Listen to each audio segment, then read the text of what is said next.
নমস্কার, অংশিতাপস ক্রিয়েশনে সকলকে স্বাগত। আজ করেছি কাতল কালিয়া সম্পূর্ণ ঘরোয়া পদ্ধতিতে।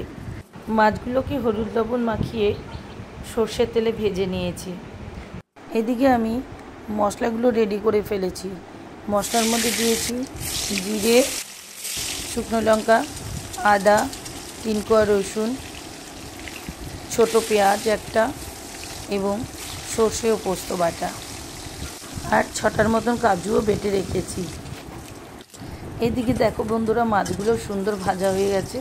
মাছগুলো তুলে নিচ্ছি এবং সেই তেলে আমি ফোড়ন দিচ্ছি গোটা গরম মশলা আর একটা বড় সাইজের পেঁয়াজটা বাদামি রঙের হয়ে আসলে তার মধ্যে ওই করে রাখা পেস্ট দিয়ে দিয়েছি, আর কালারের জন্য কাশ্মীরি লঙ্কার গুঁড়ো দিয়েছি, সাথে দিয়েছি একটা গোটা টমেটো কুচি।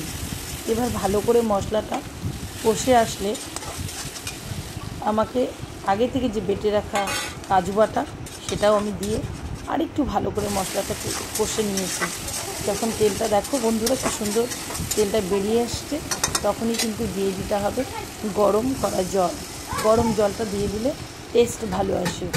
যখন জলটা ফুটে আসবে তখন আগে থেকে যে ভেজে রেখেছি সেই মাছগুলো ছেড়ে দিয়েছি।